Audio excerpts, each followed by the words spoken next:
मराठी भाषा भवनाची त्याचं भूमिपूजन मी केलं होतं माझ्या सोबत अजित पवार होते उपमुख्यमंत्री. कुठे गेलं मराठी भाषा भवन? कुठे गेलं मराठी भूमीचं रंगभूमीचं दालन? का तुम्ही आमची मराठी मारतात? का तुम्ही आमचं करत आहात? अनेकदा सांगितलं की आम्ही कोणत्याही भाषेच्या विरोधात नाही आहोत. जर आमच्यावर सक्ती करण्याचा प्रयत्न केला तर आमची शक्ती काय ती एकदा तुम्हाला अशी दाखवू की पुन्हा तुम्ही कधी डोकं वर नाही,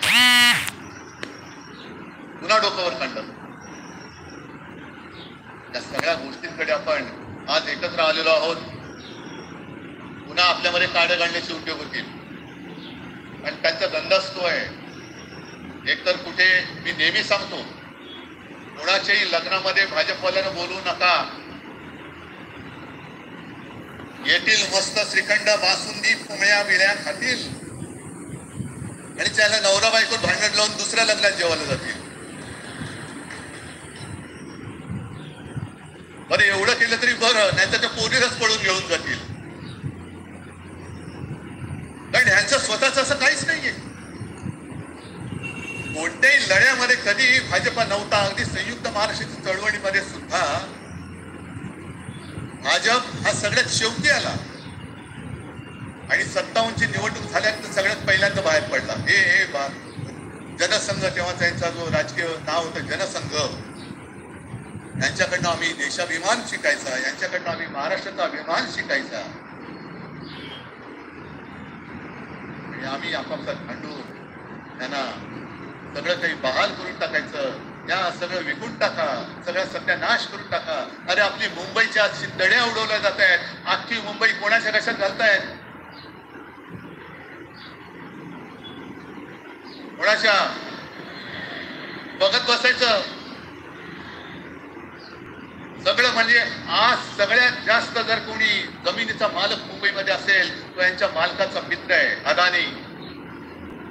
कोणाची जागा? कोणी रक्त सांडलं, कोणी रक्त सांडलं, कोणी ते हुतात्मा स्मारकाला वंदन करताना सुद्धा आपल्याला लाज वाटली पाहिजे. अरे त्यांनी तर रक्त सांडलं, बलिदान केलं, पण त्यांनी रक्त सांडून मिळून गेलेली मुंबई जर का आपण राखू शकणार नसू, आपल्याला लाज वाटली पाहिजे, शरम वाटली पाहिजे. म्हणून त्या रक्ताची शपथ घेऊन मुंबई आणि मराठीच्या रक्षणासाठी आपल्याला उभं राहायला पाहिजे. ठीक आहे, असतील होते मत पटली होती, पटले नसतील, पण याच्या पुढे मराठी आणि महाराष्ट्र धर्माचं रक्षण करणं आमचा हनुमान चालीसाला विरोध नाहीये. पण मारुती स्तोत्र आम्हाला का विसरायला होतं? मारुती स्तोत्र आहे ना, भीमरूपी महारुद्रा. आमचा जय श्रीरामला विरोध नाहीये, पण भेटल्या नंतर राम राम म्हणणारे आम्हीच मराठी. तुम्ही आता जय श्रीरामची घोषणा द्यायला लागलात, पण जय जय रघुवीर समर्थ सांगणारे समर्थ रामदास त्यावेळेला आमचे होऊन गेले. त्यांनी आम्हाला पहिले ते रामाची भक्ती. त्याच्यामुळे यांचा काही आगा नाही, पिछा नाही. राजकारणातले हे व्यापारी आहेत, वापरा आणि फेका. तो एक गद्दार काल एक बोललाय, जय गुजरात.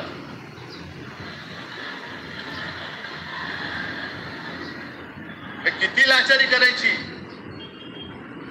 तो पुष्पा पिक्चर पाहिल्यात तुम्ही सगळ्यांनी, दाढीवर हात फिरवून झुकेगा नाही साला.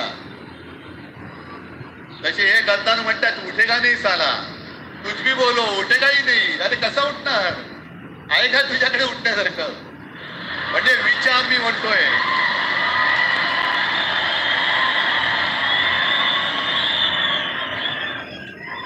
अरे विचार वगैरे मी म्हणतोय.